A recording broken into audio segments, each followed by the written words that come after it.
உங்கள் மத்தியில்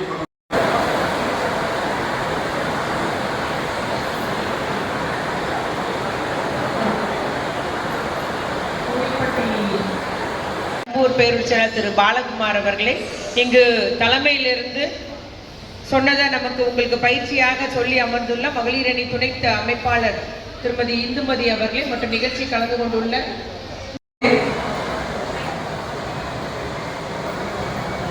நம்முடைய முதலமைச்சர் அவர்கள் எம்பி எலெக்ஷனுக்கு ஓராண்டுக்கு முன்பே திட்டம் போட்டு செயல்பட்டு நாம் 40க்கு 40 வெற்றி பெற்றே ஆக வேண்டும் என்ற எண்ணத்தோடு நாம் எல்லாம் களமிறங்கினோம். ஒரு வருஷமா பணி செஞ்சோம்.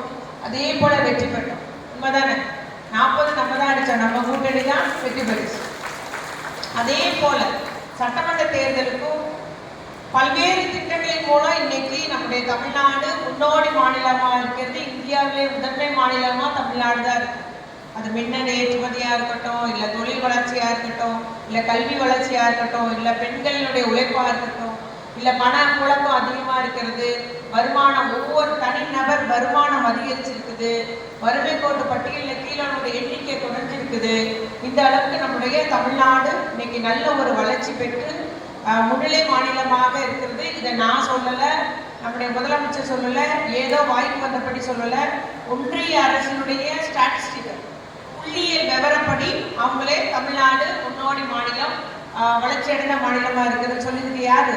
மத்தியில் இருக்கிற பாஜக அரசுடைய புள்ளியியல் விவரம் தான். ஆகவே அந்த அளவுக்கு நம்ம வளர்ச்சி அடைஞ்சிருக்கோம். அந்த அளவுக்கு நம்முடைய முதலமைச்சர் அவர்கள் பொறுப்பேற்கும் போது கொரோனாவில் பொறுப்பேற்றாரு.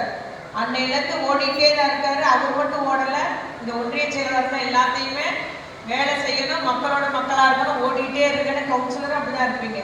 எல்லாருமே ஓட வச்சுட்டு இருக்கிறாரு. எல்லாரும் மக்கள் பணி செய்து வருகிறோம். எல்லா இடத்துக்கும் அடிப்படை வசதிக்கெல்லாம் அதிக நிதி ஒதுக்கீடு, நகராட்சியாக இருந்தாலும் கிராமமாக இருந்தாலும் நிறைய நிதி ஒதுக்கீடு செஞ்சுருக்கிறாங்க. கிராமத்துலலாம் கலைஞர் கனவு இல்லம் பெரும் வரவேற்பு பெற்றிருக்கு இல்லையா? அதே மாதிரி இலவச மின்சாரம் கொடுத்தது, விவசாயிகளுக்கு அந்த டிராக்டர், மானிய டிராக்டர் கொடுத்தது எல்லாமே ஒரு வரவேற்பு ஒரு திட்டமாக இருக்குது முதலமைச்சரோட திட்டம். அதனால அந்த ஒரு அவருடைய முன்னெடுப்புல, அவருடைய அந்த தேர்தல் வியூகத்துல ஒன்றாக நம்மளுடைய கலைஞருடைய தளபதியாருடைய மகளிர் படை இல்லையா? ஸ்டாலினின் மகளிர் படை. உங்களுக்கு என்ன பேரு? ஸ்டாலினின் மகளிர் படை. நீங்கெல்லாம் இல்லந்தோறும் வீடுகள் தூரம் நம்ம பிரச்சாரம் பண்ணணும். அதுதான் இந்த இதோட நோக்கம். நம்ம பிரச்சாரம் தொடங்க நாள் இன்னைக்கு திங்கட்கிழமை 23ஆம் தேதி. ஞாபகம் வச்சுக்கோங்க. மாலையில போனா போதும். 5 மணிக்கு தொடங்கி 7 மணிக்குள்ள நம்ம முடிச்சிடலாம். அந்த மாதிரி பிரச்சாரம் எல்லா இடமும் நடக்கணும். சரி, கருணாநிதி வருவாரு, இந்த வார்டு தொடங்குவோம், நாளைக்கு அந்த வார்டு தொடங்குவோம் இல்லை. 23ஆம் தேதி கோயில்பட்டி சட்டமன்ற தொகுதிக்கு உட்பட்ட 315 பாகத்துல என்ன பண்ணும்? தொடங்கும். 315 பாகத்திலையும் பிரச்சாரம் தொடங்கும். 10 பேர் வரலையே, ஐயோ அவா வரல இவா வரலன்னு நினைக்காதீங்க. குறைஞ்சது 5 பேர் போதும். 5 பேர் வந்துட்டீங்கன்னா நீங்க பிரச்சார பயணத்தை தொடங்கிடுங்க. சிலர் நம்ம கூட சேர்ந்துடுவாங்க. சிலையை எனக்கு இன்னைக்கு வர முடியல, வீட்டில் இருந்தாலும் விட்டுறலாம். நீங்க முக்கியமா இன்னைக்கு பயிற்சி எடுத்துட்டு போற இன்னைக்கு பேசுறல சும்மா உட்காந்துருக்கீங்க. இந்த தகவலெல்லாம் போய் நீ இந்த 10 பேரை பார்க்கும்போது அவ்வளோத்தையும் சொல்லணும். 5 பேர் இருந்தாலும் போகலாம் இல்லையா? இந்த பயிற்சி அளிக்கும் இந்த இனிய நிகழ்ச்சியில கலந்து கொண்டுள்ள நம்முடைய இப்பொழுது நம்மளோடு கழகத்தில் இணைந்து களப்பணியாற்றி வரும் அண்ணாச்சி SVPS மாணிக்கராஜ் அண்ணாச்சி அவர்களே,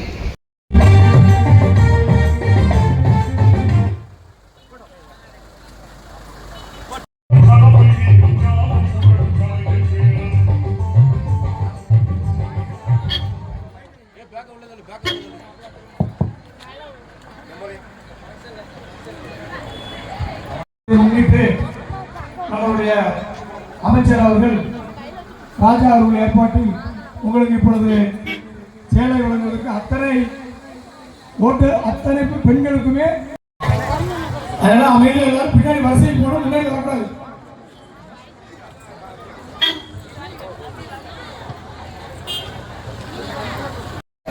மாணிக்கராஜ் அண்ணாச்சி அவர்கள் நான் இந்த பிறந்த நாளைக்கு எல்லாத்துக்கும் நலத்திட்ட கொடுக்க வேண்டும் என்ற எண்ணத்தோடு இன்னைக்கு நம்முடைய நகரசபை தலைவர் அவர்கள் அண்ணன் முருகேசன் அவர்கள், நம்முடைய தலைமை செயற்குழு உறுப்பினர் ராதாகிருஷ்ணன் அண்ணன் முத்தைச்சலர் வியாதி நம்மளெல்லாம் போட்டு ஆட்டி படைத்துக் கொண்டிருந்தது. மக்கள் வீட்டிலே முடக்க வைக்கப்பட்டிருந்தார்கள். அந்த நேரம் பொறுப்பேற்றாரு. எல்லாத்துக்கும் கொரோனா வந்ததும் கடையை மூடி கிடந்த கடையெல்லாம் தொடங்க, தொழில் தொடங்குங்க, விவசாயம் தொடங்குங்க அப்படின்ற மாதிரி நம்ம அவங்களுக்கான மாஸ்க் மட்டும் போட்டுக்கோங்க. மிகவும் கொடிய அந்த வியாதியிலிருந்து அத்தனை பேர் வீட்டுக்கு ஒருவர் இறக்கக்கூடிய நிலையிலிருந்து நம்ம எல்லாம் மீட்டெடுத்தாரு. அன்னையிலேருந்து இன்ன வரைக்கும் ஓடி ஓடி உழைச்சிட்டு இருக்கிறார் நம்முடைய தளபதியார். இன்னைக்கு நம்ம தமிழ்நாடு இந்தியாவிலே முதன்மை மாநிலம் என்ற ஒரு நிலையை எட்டியுள்ளது. புள்ளி விவரம் தருவது யாருன்னா ஒன்றிய பாஜக அரசு தான் தருது. மத்திய அரசு கொடுக்குற புள்ளிகள் பொருந்தி தமிழ்நாடு தான் இந்தியாவிலே முதன்மை மாநிலமாக இருக்கிறது. அந்த அளவுக்கு தொழில் வளர்ச்சி, பெண்களுடைய வளர்ச்சி, தனிநபர் வருமானம் அதிகம், நல்ல முறையில் ஒரு கல்வியில் சிறந்த ஒரு மாநிலமாக இருக்குது, நல்ல வளர்ச்சி பெற்றுள்ளது. ஆகவே தொடர்ச்சியாக அவர் மீண்டும் முதலமைச்சர் ஆகிட வேண்டும். அதுவும் பெண்களுக்கு குறிப்பாக அவ்வளவு நலத்திட்டங்களை தந்துள்ளார்கள். நமக்கு பொங்கலுக்கு 3000 கொடுத்தாரு, எல்லாம் மனமகிழ்ச்சியோடு சந்தோஷமா பொங்கல் கொண்டாடினோம். அடுத்ததாக நமக்கு மகளிர் உரிமை தொகை இன்னைக்கு 5000 வழங்கியிருக்காரு. எல்லாரும் என்ன திடீர்னு 5000 கொடுத்துட்டீங்கன்னு கேட்டாங்க. அதுக்கு நல்லா யோசிச்சு பாருங்க. 14ஆம் தேதி நமக்கு 5000 வர வச்சாங்க. 15ஆம் தேதி ஒரு பாஜக உச்ச நீதிமன்றத்தில் வழக்கு போட்டிருக்கோம், இலவச திட்டங்கள்லாம் நிறுத்தப்பட வேண்டும் சொல்லிட்டு. அதனாலதான் அந்த சாணக்கியத்தனத்தோடு நம்முடைய முதலமைச்சர்களை 14ஆம் தேதியே மே வரைக்கும் உள்ள போய போட்டார். இப்பொழுது அந்த வழக்கை மார்ச் மாதம் உச்ச நீதிமன்றம் விசாரணைக்கு எடுக்கிறேன்னு சொல்லியிருக்காங்க. ஆகவே என்ன ஒரு சூழ்ச்சி பண்ணாலும் நம்முடைய நலத்திட்டங்களை நிறுத்துவதற்கு நம்முடைய முதலமைச்சர்கள் அதெல்லாம் முறியடிப்பார். தொடர்ந்து நம்முடைய மக்களுக்கான நலத்திட்டங்கள் மூலம் தான் நம்முடைய தமிழ்நாடு வளர்ச்சி அடையும். பெண் சமுதாயம் முன்னேறினால்தான் தமிழ் சமுதாயம் முன்னேறும் என்ற உயர்ந்த கொள்கையோடு ஆட்சி புரியும் முதலமைச்சர் அவர்கள் தொடர்ச்சியாக நம்முடைய திட்டங்களை இன்னும் வரும். நாங்கள் மீண்டும் ஆட்சி பொறுப்பு வரும்போது 2000 உயர்த்துவேன்னு சொல்லியிருக்கிறாரு. இன்னும் கிடைக்காத தகுதி உள்ள பெண்களுக்கு நான் வழங்குவேன்னு சொல்லியிருக்கிறாரு. ஆகவே எங்கள் அத்துணை பேர் நம்முடைய முதலமைச்சருடைய கரத்தை பலப்படுத்தணும், ஆதரவு தாருங்கள் என்று உங்களை அன்போடு கேட்டுக்கொண்டு அவருடைய பிறந்தநாளை முன்னிட்டு இந்த நலத்திட்ட உதவியை நாங்கள் வழங்கி தொடங்கி வைக்கிறோம். தொகுதி முழுவதும் அத்துணை பெண்களுக்குமே இந்த நலத்திட்ட உதவி வழங்கப்பட உள்ளது என்ற ஒரு மகிழ்ச்சியான செய்தியை கூறி தொடங்கி வைக்கிறேன்.